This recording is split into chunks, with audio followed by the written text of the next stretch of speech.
Hey everybody, we're live, and I have wanted to talk about this project for quite some time, and it seemed like I never quite got around to it, so I really had to focus on the whole AllNet Arena project. And you would say, what's that? Well, for brevity, it started off as a arena proposal way back, as far back really as 2013, and skipping the details of that 22,000 seat arena did not um, did not happen, and the gentleman abandoned his project. He didn't get the approval he needed because he couldn't get the financing. And then, most famously, Jackie Robinson, former NBA basketball player, took a stab at the same site, and after 6 years of promise, never could never materialize the financing ever. And so last year, Clark County commissioners voted to basically take away his permit to build on the land.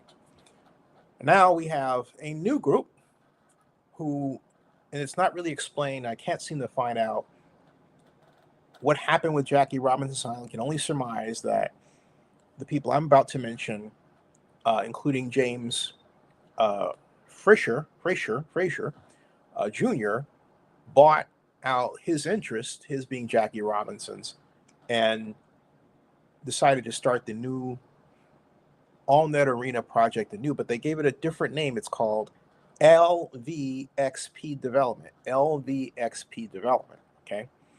But you would say, why is this so special, and what does it look like? And I'll say that's a very good question. Let's take a look at this exciting model rendition of what to expect down there. This is what they want to build, and it's quite interesting construct, as you can see, and it the way it's going to be laid out is such that it's right next to the Fontainebleau.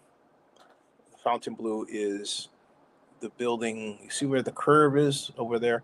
The Fontainebleau is the building right next to or behind it, and then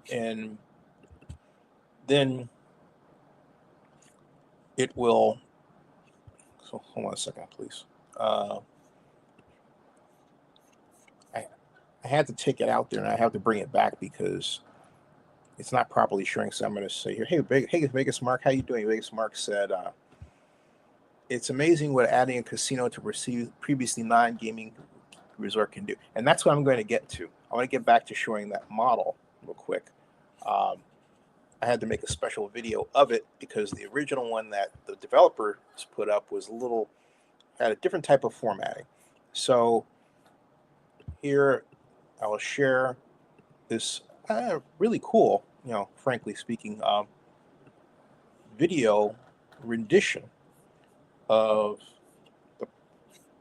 the project. And so there it is, courtesy of LVXP and Steelman Partners. And you would say, who are they? Well, first of all, LVXP is the new organization. It's their Steelman Partners is the design.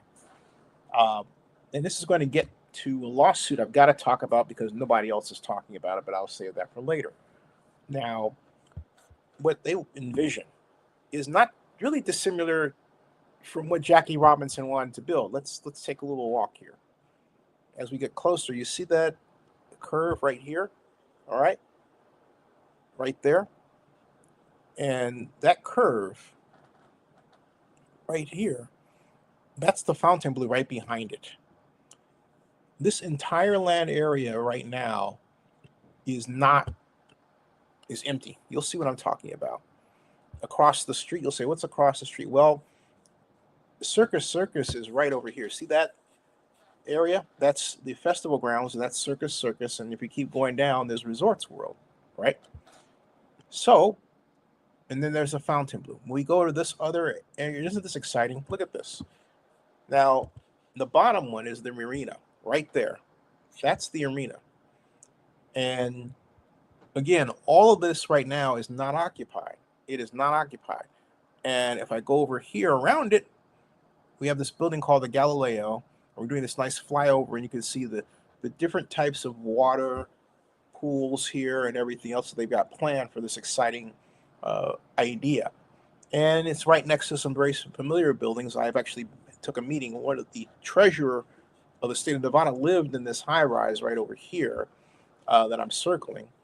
When I met with him, when I was talking and interviewing with him regarding the Raiders issue.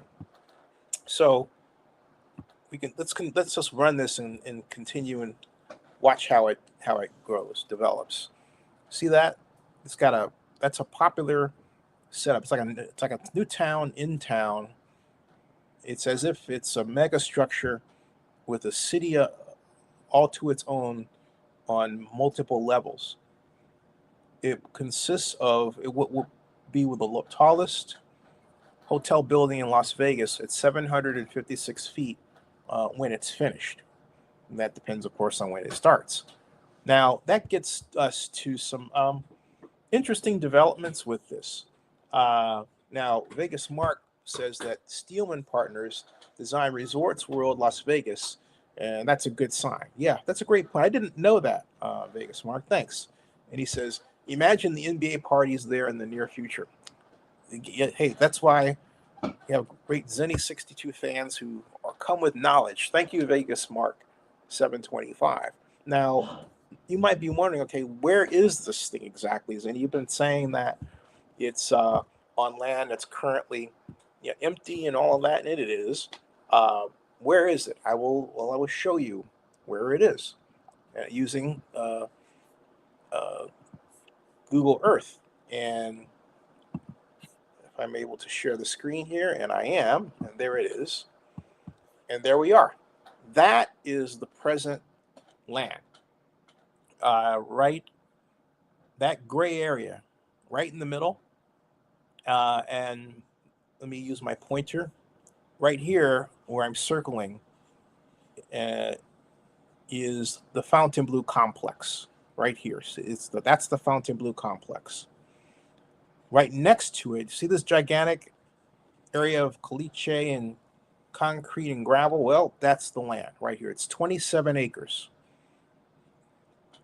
The reason why this has went through so many hands of would-be developers is this is prime real estate property. This is part of what many consider to be the North Las Vegas Strip, and a number of Las Vegas people in the know believe that this area is poised for explosion, not just expansion, but explosion, because you have the Fontainebleau complete over here, the Las Vegas Convention Center just down over here, about half a block away. Circus is over here, slated to be, I believe, torn down at some point.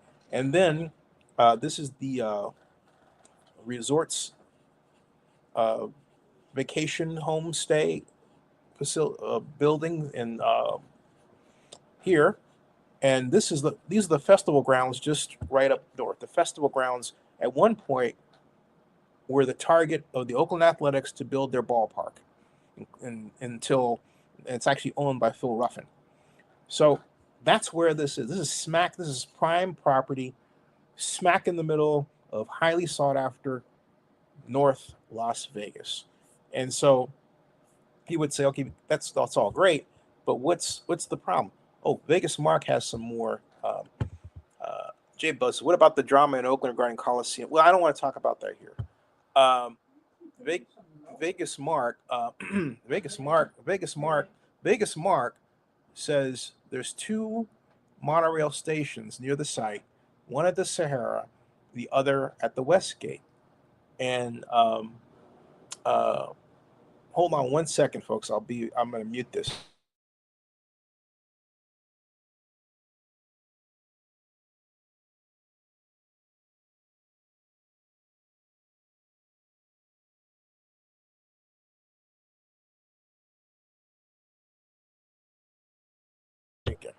Okay, folks, we're back. All right. Um, as I was saying, Vegas Mark says there's two monorail stations near the site, one at the Sahara and the other at the Westgate. So again, poised for future traffic, and but but the question is what's really going on with this property and who's who? Okay, who's involved? All right, and so now I'm going to have to just look at you straight here. And what's going on is that there is a lawsuit that was filed by an organization named after the original AllNet. Now, James Robbins is not involved in this lawsuit, but it was just filed a few weeks ago in the District Court, Clark County, and it's 2601 Las Vegas Boulevard Venture LLC, which is doing business as the name LVXP, all right? A Delaware limited liability company, right? Okay? They are the plaintiffs. They're suing James Frazier, who's the CEO, all right? Get this, James Frazier, all right, is the CEO of this 26 or 2601. It's complicated. So they're suing him as an individual along with Keith Ragano, Christine Richards, DOE individuals 1 through 10 and row entities inclusive. And the reason that these parties are suing Mr. Frazier is they simply say that as you in these factual allegations that LVXP was formed on or about October 11th of 2023 as a Delaware corporation, and they were formed for the purpose of acquiring and developing a mixed-use project consisting of a sports arena and hotel casino in Las Vegas, Nevada, along Las Vegas Boulevard. Now, I want to get to what Vegas Mark was saying. He was saying it's a good idea to have a casino. Yeah, Mr. Robinson, Jackie Robinson, didn't want to have a casino, and I believe that's why he couldn't get financing. I mean, it's one thing to say that you're going to build a project of this magnitude and not have a casino if you're doing it in the Bible Belt, right? But if you're trying to do it smack in the middle of North Las Vegas, it makes a lot of people kind of go, hey, that looks really nice. And they turn their back and kind of say, yeah, but he really doesn't know what he's doing. And that was actually the talk, okay? So eventually, the Tick Sigerboom of the Clark County, who's a chairman of the Clark County Commission, and others gave Jackie Robinson a lot of runway to get going over a six and a half year period. But he insisted on not doing business with casinos, and that spells failure in Las Vegas if you want to get anything done with a project of the type they're proposing. Okay, so as it says,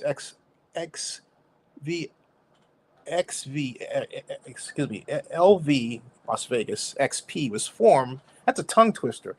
For the purpose of acquiring and developing a mixed-use project consisting of a sports arena and hotel casino. And then they talked about the structure and how the membership is split between Quattro Investments and Las Vegas Capital Partners. All right. Las Vegas, and then it goes on to say that pursuant to the operating agreement, James Frazier, Charles Below, Ernie Quija, Alan Bender, and Diane Quija were the original managers and board of LVXP. Then Charles Below was subsequently removed from the board as an officer at the recommendation of James Frazier Jr. Alan Bender was also later removed from the board by the same person. Furthermore, pursuant to the operating agreement upon formation of LVXP, James R. Frazier was appointed as the chief executive officer, Charles Pillow as the chief investment officer, all right, and Ragano was the chief operating officer, and Ryan Yoshi Shibata was the chief financial officer. And so their actions, the people filing this, say that the actions of James Frazier were in violation of the operating agreement and his fiduciary duty to LVXP. Now, if you're getting lost right here, let me take you back, all right? The original partners here, okay, and the people suing James Frazier here, all right, were the people originally involved in this, All right. So as plaintiffs, and now they're suing James Frazier, who is um, CEO actually now of LVXP. Yeah, he's the CEO. Okay, I know it gets bizarre, right? But this is why I believe when Vital Vegas, Scott Robin, said this thing is not going to happen, it's not going to go anywhere.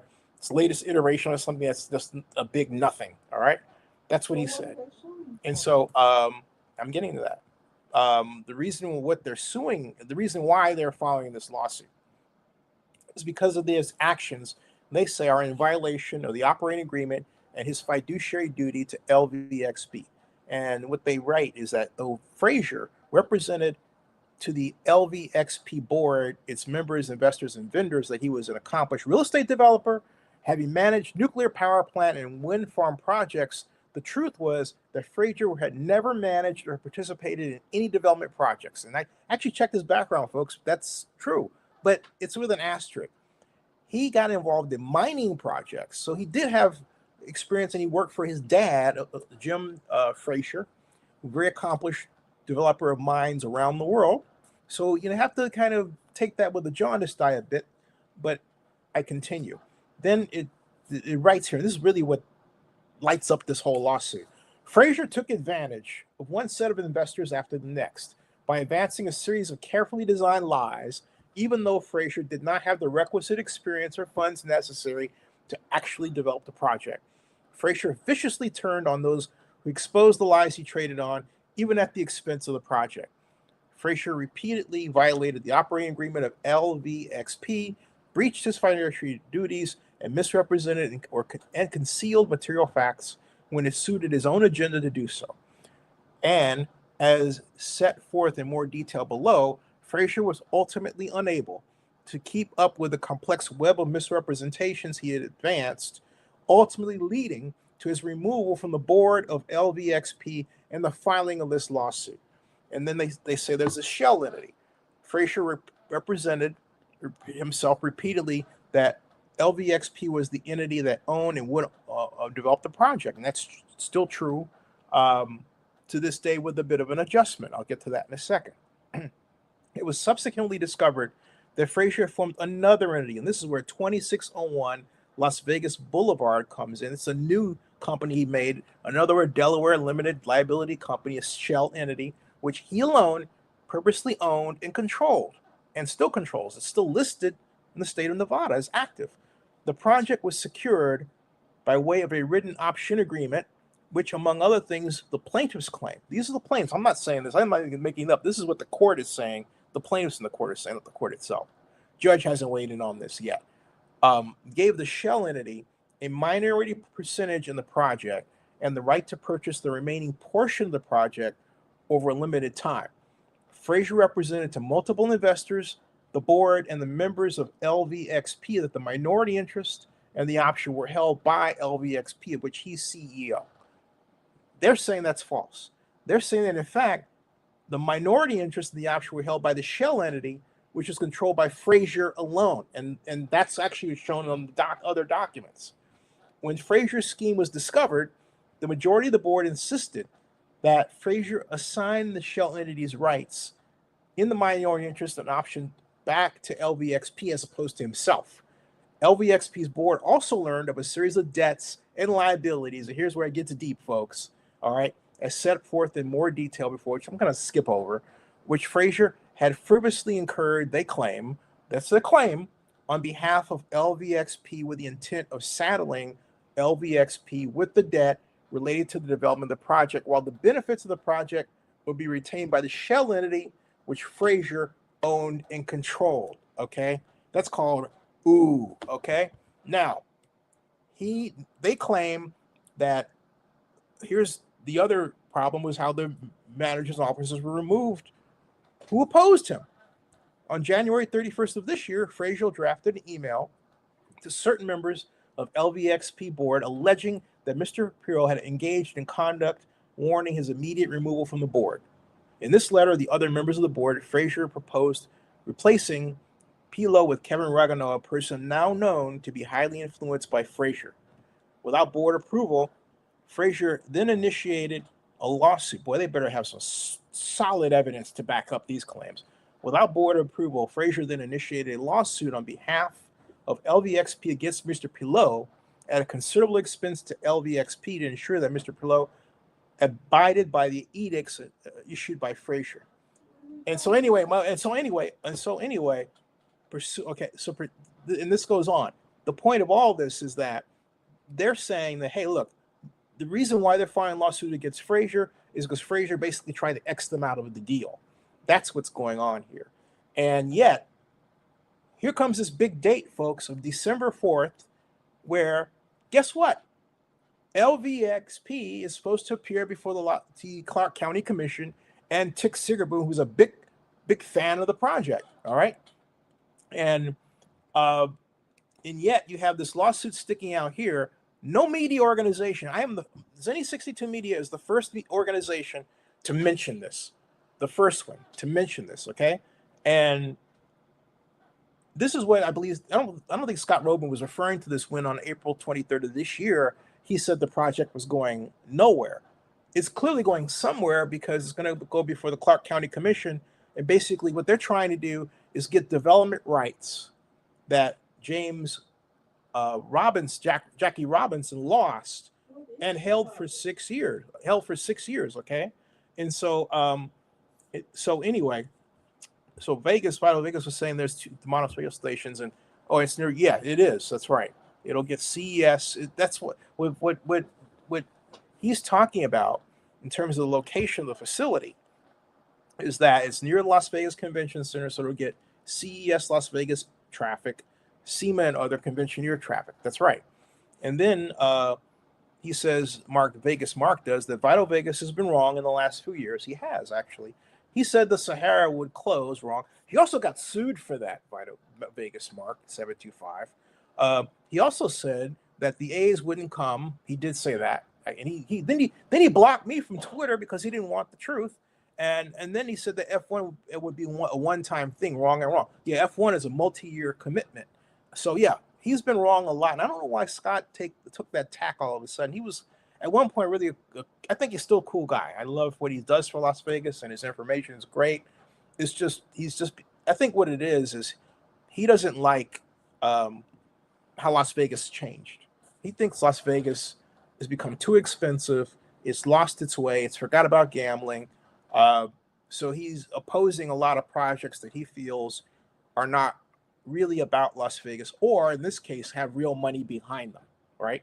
Because remember, AllNet Arena didn't have real money behind it at all, and arguably, one would say still doesn't, but actually, if you read the lawsuit, and I'll delve on that another time, but I don't want, because it kind of makes your eyes glaze over, right? And want to go to sleep and all that, I get it. But my point is that James Frazier is not a man of middle class. He is a man who has enough money, $9 million, to have at least bought out a couple of the partners. So their lawsuit, they're gonna, unless they have some series of videos to justify what they claim, it's gonna be a little bit dicey. And so, will it stand in his way? I'm gonna just venture a hypothesis. No, I don't think it's gonna stand in his way at all. I think again, the hearing on December 4th will be quite interesting. I'll be watching. You'll be hearing about it from me, because if this is built, if this wonderful project is built, it will be the whole. Think about it. It will be the whole. It's the hole in the donut of development of North Las Vegas. That right here, and and then of course the festival grounds across over here, owned by Phil Ruffin, multi-billionaire, right? You get those two lands built. Just get this one. Just get all that off the ground, and you've got the facility that will guide that part of Las Vegas and Las Vegas well for the next 30 years at least. It's a very, and hey, NBA, You would say, well, Z, what happened to the Oakview people? And that's a great question, because Oakview Group, of which former Raider president Mark Bedane is part of, they said they had $10 billion to develop on 66 acres. What happened? Everyone says, well, that's where the NBA is going to go and everything, and all of a sudden, silence. Something happened. Or Vegas Mark says Las Vegas has had to evolve, otherwise it would become the Atlantic City of the West. And he's talking about, he's issuing a sort of rejoinder, Vegas Mark 725, is to what Vital Vegas, Scott Robin, the famous Las Vegas blogger, is complaining about. He's saying, Vegas Mark here, that the opening of the Mirage in 1989 prevented Las Vegas from becoming the Atlantic City of the West, or maybe Reno, but Las Vegas, clearly, if you think about this project, if you think about the A's project, if you think about the Hard Rock Hotel at 660 feet that's replacing the Mirage, the future is bright. So, and I'll have more to share with you about this, and I'll get more into the lawsuit. Vegas Mark says Oakview Group now looking at some empty land next to the Reno. Right. Yeah, what happened to the other land? Do you know? I'd love to know what happened. Well, anybody knows out there, you know how to get a hold of me. And I'm glad everybody is watching at this time. And please like and subscribe if you haven't done so before. Like and subscribe and share it around, folks. I'll have more videos like this going on about Las Vegas development and casinos as I'm uniquely equipped to give you, because I have no problem getting into the details and telling you exactly what's happening and lawsuits that are out there and everything else. Hey, it's public record. It's not secret. All right, subscribe to Zenny62, and thank you, Vegas Mark 725. And I'll be back very soon to talk about the A's stadium issue, but I want to talk about Las Vegas this time. There's a big wide world out there. All right, so that ends this broadcast, and thank you all so very much for watching. And again,